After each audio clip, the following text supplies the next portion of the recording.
Ова утро, како што ви најавив пред 10 минути, се наши и ваши утрински гости. Еве, време е да ви ги представам. Прво ќе почнеме од Мартин Цветковски, раководител на ансамблот Никола Јонков Вапцаров. Веднаш до него Калина Антовска, играорка. И веднаш до Калина, тоа е Александар Велковски, кој што ни доаѓаат и двајцата играорци од ансамблот Никола Јонков Вапцаров, преубаво ова утро облечени во носија, која што ни доаѓа од Кумановскиот дел, така, од Кумановскиот регион. Ви благодарам ова утро што сте наши утрински гости. Се надевам дека убаво станавте, не беше проблем вака утрински рано наутро да пристигнете овде кај нас во телевизија. Оно што е повод за гостувањето во утринската програма е тоа што викендов се случи фестивал Цветови, кој што се случуваше во Дом на Арама 13 и 14 мај. Какви се вашите впечатоци? Детски фестивал. Да, добро утро. Благодарам на поканата. Поздрав до вашите гледачи во Македонија и во диаспората. Значи, како што кажавте, се работеше за меѓународен детски фолклорен фестивал Цветови, кој традиционално се одржа по 18 пат секоја година. Започната е во 2005 година со цел меѓународна соработка, нормално и зближување на различностите во фолклорот во различните држави. Започна на 13 мај во населбата Пинтија пред манастирот Свети пророк Еремија и завршната свечаност беше во Домот на армијата. Во Редо. Така, да. Рековте меѓународен фестивал, тоа значи дека имавте учесници од други држави или бевте само вие? Да, значи во рамките на нашите можности секогаш практикуваме 1 до 2 фолклорни групи од странство. Годинава значи беа фолклорна група од Република Руманија и фолклорна група од Република Црна Гора. Така, имате голем број настапи, како во Македонија, така и надвор од Македонија. Минатото лето имавте, исто бевте во Романија, мислам дека бевте нивни гости, но за ова ќе зборуваме малце подоцна. Бидејќи сте раководител на ансамблот Никола Јонков Вапцаров, ансамбл, значи имате и пејачка група, имате и оркестар. 45 години оваа година прославувате јубилеј, веќе почнати се подготовките. 45 години е период кога навистина имате многу деца кои што се поминати низ вашиот ансамбл, голем број на играорци кои што потекнуваат од тука. Ми се наметнува прашањето од која возраст е најдобро да се почне со играње на фолклор, кој е вашиот најмлад член, кој ви е највозрастниот член во друштвото, односно во ансамблот? Точно. Видете, од искуството до сега препорачливо е да се запишат децата на возраст од 6 годишна возраст. Значи на училиште кога ќе се тргне? На училиште, точно, да. Прво, второ оделение. Така. Сме имале случаеви каде што ги запишуваат на 5 годишна возраст. Се сеќавам еднаш кога имавме дури на 4,5 годишна возраст на детенце кој ден денес е активен член, сега нормално малку повозрасно детето. Меѓутоа моториката на детето за нормално совладување полесно на материјата е препорачливо од 6 годишна возраст, чим започне со школските активности, веднаш може да се запише и лесно да го совладува материјал. Нормално што порано започне со запишување во игрорна, толку подобро за идниот период после неколку години кога ќе дојде во 12-та, 13-та возраст. Нормално кога мислам што порано, мислам точно на 6 годишна возраст, поредбено со доколку почне на 10 годишна возраст да практикува фолклор. Имате и ветерани, нели? Имате и ова, како што кажавме, пејачка група, да ги споменеме и нив. Така, да. Затоа значи, и ансамбл, нели? Да, се работи со пејачка група посебно, се работи со оркестар и нормално игрорскиот кор. Во ветерани исто така имаме, тоа се претежни игрорци кои посетувале, значи игрорна како нивна возраст нормално навршиле одреден број на години и сега они рекреативно се уште се бават со фолклорот и морам да напоменам дека во таа група исто така има и возрастна група која се исто возрастни членови, меѓутоа не биле играорци и сакаат да го искусат тој момент на фолклорот како е чувството, така да тоа е една група која работи 2 пати неделно во рамките на нивните можности, пошто се веќе фамилиарни луѓе, колку можат на активности, на концерти, и они настапија, ако беше детски фолклорен фестивал Цветови, и они настапија, така беше една атракција за публиката. Оркестарот и пејачката група се дел од играорците има и од игрорците и што свират и што играат. Што играат, Да, и претежно повеќето мораат да знаат и да пеат препорачливо, што пошто бидејќи кога се на сцената ги помага и пеачката група, меѓутоа и они мора да ги изведуваат тие песни кои се дел од хореографиите. Ги имате поделено во групи, малечки, така претпоставам тие што ви се 5-6 годишни. Калина и Александар се во која група и потоа имате и една група повозрасни. Така како ви се поделени групите? Ние работиме на територија на општина Аеродром исто во основните училишта.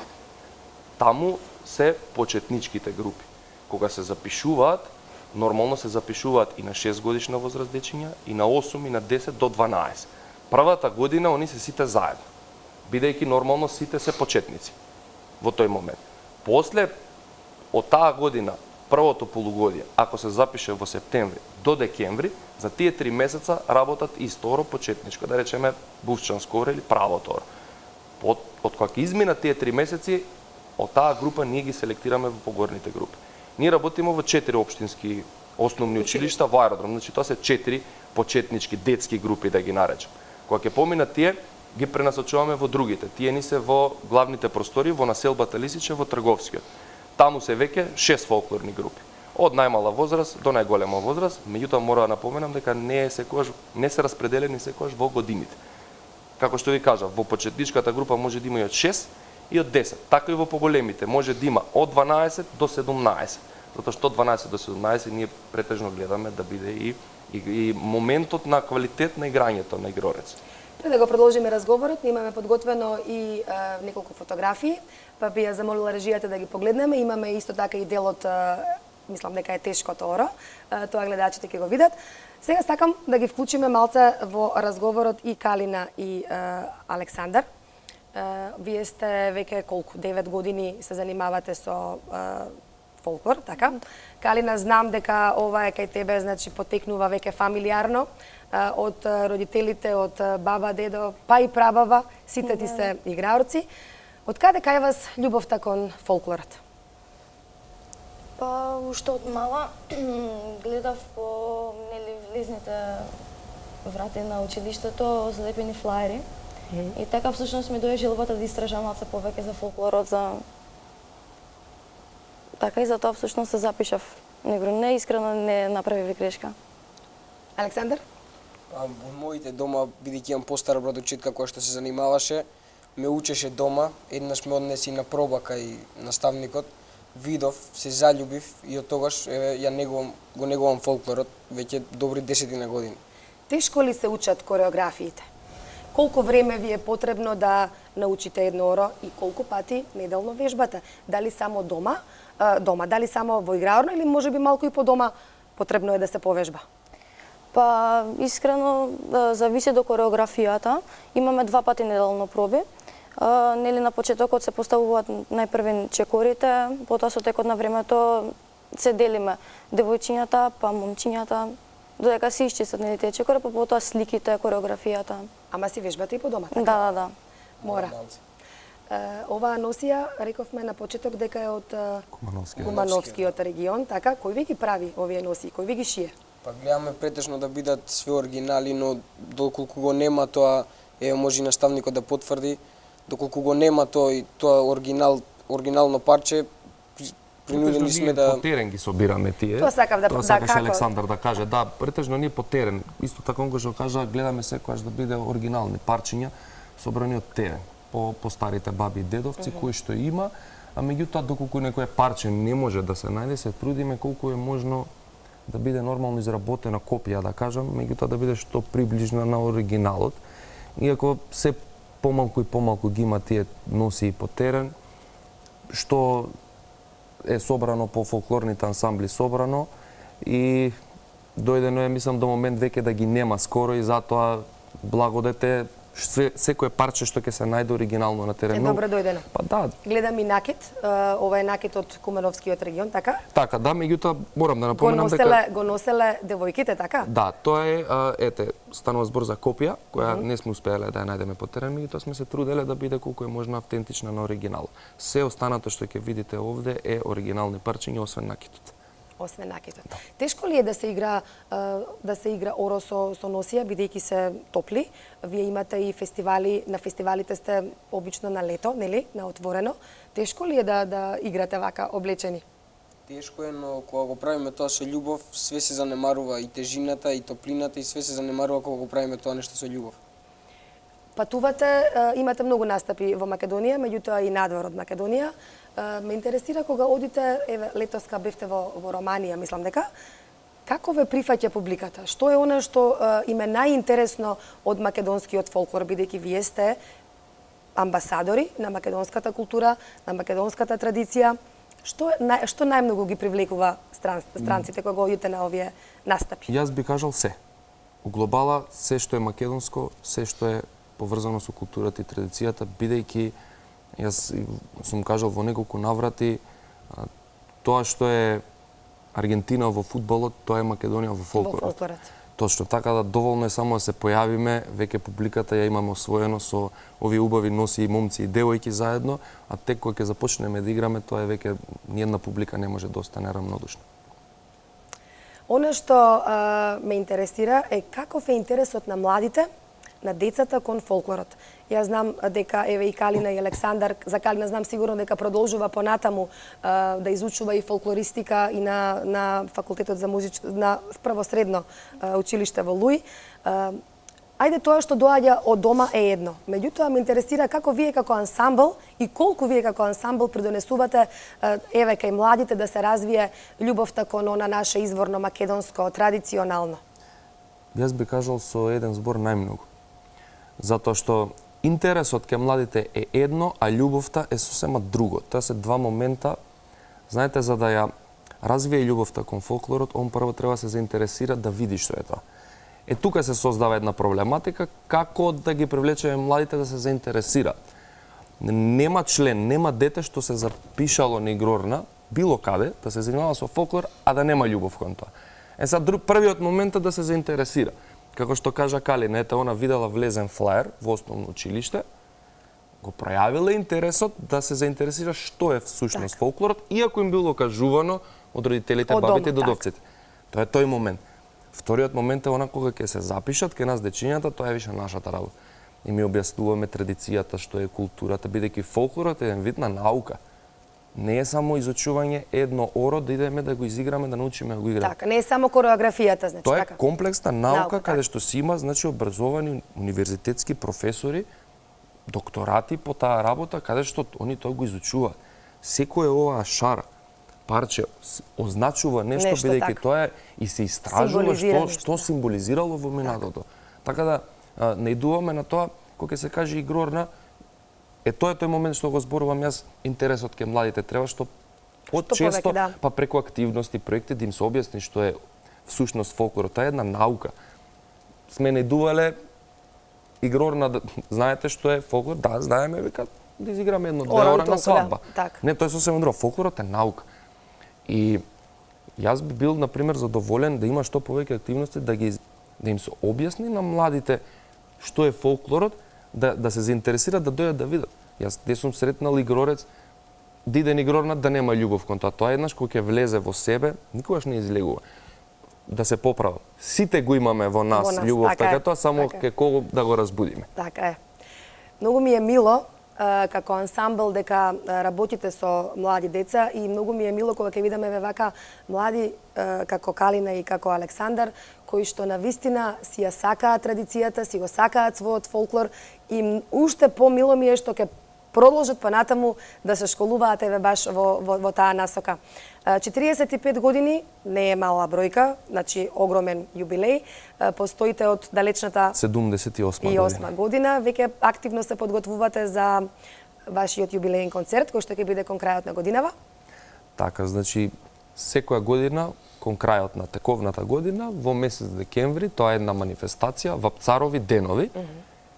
Таа трае 2 до 3 дена исто така, меѓутоа завршниот концерт е секогаш последниот и оваа година славиме 45 години, се подготвуваме веќе од јануар месец. Пропратно другите активности како фестивалот, локални концерти низ Македонија, меѓународен план, Постојано ние се спремаме за тоа, бидејќи на тој момент настапуваат сите фолклорни групи. Како што кажа, во Царови денови трае повеќе денови, распределени во повеќе денови. Многу кореографии, се работи на прибирање на нови носи, поставување на нови ора, нови кореографии. Многу ретко се случува една кореографија или едно оро да се повтори кај истата група. Се случува, например, кореографијата да играла едната група, сега да игра другата група. Меѓутоа, секогаш практикуваме на публиката нешто разновидно да дадеме, бидејќи тоа е една приказна која постои веќе 45 години. Значи, уште од сега се подготвувате, меѓутоа пред тоа следи лето.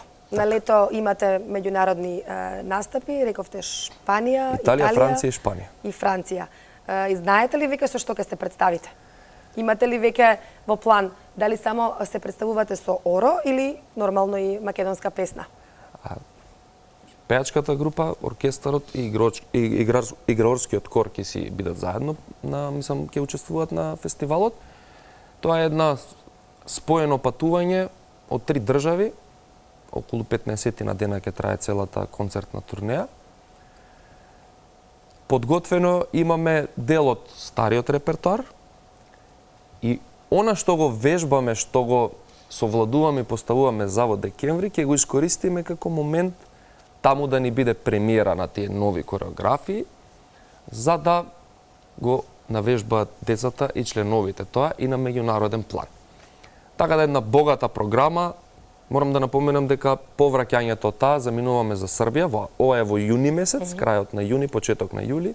Овие 3 држави, потоа заминуваме за Србија во месец август и горе доле тоа ќе биде, овие 4 држави ќе бидат нашата цел на меѓународен план. Со уписи, кога започнувате? Обично во септември? Ние Или постојано преку може, преку во целата време? година може. Секој кој што е заинтересиран може да се вклучи во било кое време, не мора да се чека почеток на школска година или така. Па видете, ние се овие летниот период дечињата се претежно на распуст, како и во училиште, освен малку поголемите дечиња кои заминуваат да патуваат. Уписот започнува септември и во февруар, исто после Како распустот. после распустот. И сега детето може да се запише и во октомври, ноември, меѓутоа има испуштена материјата која е започната од септември. Али норм, најпрепорачливо во септември ние со флаерчиња поминуваме во училиштата, по социјалните мрежи исто го објавуваме тоа, си се запишуваат дечињата и така.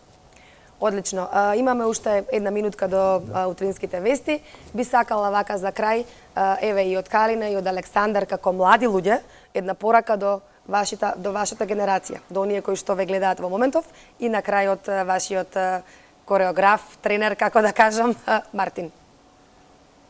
Што би им порачале на оние кои што ве гледаат? Сакал да им порачам со љубов да го прават тоа што го прават и да го сакаат македонскиот фолклор, бидејќи ние ако не го чуваме по младите, по старите како стариат, така све ќе остане на нас младите. Ако ние не го чуваме, нема кој да го чува. Така е. Убава порака за крај. Калинче? Исто така, нели, тоа што го сакаме, да, тоа што го сакаме со љубов, никогаш нели не е нешто срамота или врсниците што ни наметнуваат. Тоа што го работиме со љубов треба навистина нели да се вложиме во тоа. Да си го продолжиме и да си го тераме патот. Јас би упатил една кратка порака до сите дечиња, родители, небитно каде, од кој град сте, од која општина, дечињата да си ги запишете на игрорна, бидејќи само така можеме да продолжиме македонската традиција и култура. Ете така. Убава порака за крај. Ви благодарам на гостувањето, ви посакувам многу успех во она што ќе го работите.